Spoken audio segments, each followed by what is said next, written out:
एक सवाल जो अक्सर आपके मन में आता होगा कि आखिर 15 अगस्त को आधी रात में ही क्यों किया गया था आज़ादी का ऐलान।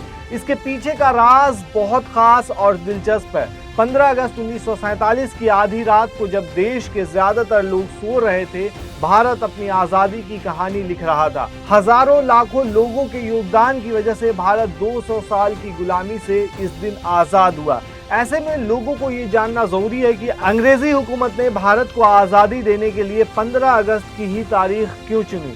इसके अलावा ये भी जानना जरूरी है कि देश की आज़ादी की घोषणा आधी रात को ही क्यों की गई। इसके पीछे का राज काफी खास और दिलचस्प है। चलिए आज आपको विस्तार से बताते हैं। दरअसल कहानी यह है कि जब भारत अंग्रेजों की गुलामी से आज़ाद हुआ तो उस वक्त लॉर्ड माउंटबेटन वायसराय और गवर्नर जनरल थे। माउंटबेटन लक में विश्वास रखते थे। उनका मानना था कि 15 अगस्त की तारीख उनके लिए लकी है। ऐसा इसलिए क्योंकि इसी तारीख को यानी 15 अगस्त 1945 को जापानी सेना ने आत्मसमर्पण किया था। माउंटबेटन उस वक्त अलाइड फोर्सेस के कमांडर थे।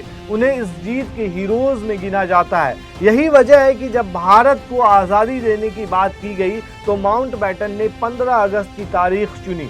अब सवाल ये उठता है कि आधी रात को ही क्यों मिली आज़ादी। तो आधी रात को आज़ादी देने के पीछे के कई कारण थे। इसमें से एक कारण था पाकिस्तान और भारत का बंटवारा। दरअसल उस दौर के बड़े नेताओं और अंग्रेजी हुकूमत को डर था कि अगर दिन में आज़ादी दी गई और भारत पाकिस्तान का बंटवारा किया गया तो इससे दंगे भड़क सकते हैं और कानून व्यवस्था को कंट्रोल करना काफी मुश्किल हो जाएगा। इसी वजह से आज़ादी के लिए आधी रात का समय चुना गया। वहीं दूसरा तर्क ये भी दिया जाता है कि पाकिस्तान को भारत से एक दिन पहले यानी 14 अगस्त को आज़ादी मिली। वायसराय लॉर्ड माउंटबेटन को 14 अगस्त को ही पाकिस्तान में हस्तांतरण के लिए कराची जाना था और देर रात भारत वापस लौटना था। यही वजह है कि फैसला किया गया कि भारत को आज़ादी आधी रात को ही दी जाएगी। लेकिन तथ्य ये भी बताते हैं कि ब्रिटिश सरकार ने ऐलान किया था कि पाकिस्तान और भारत दोनों एक ही समय यानी 15 अगस्त 1947 को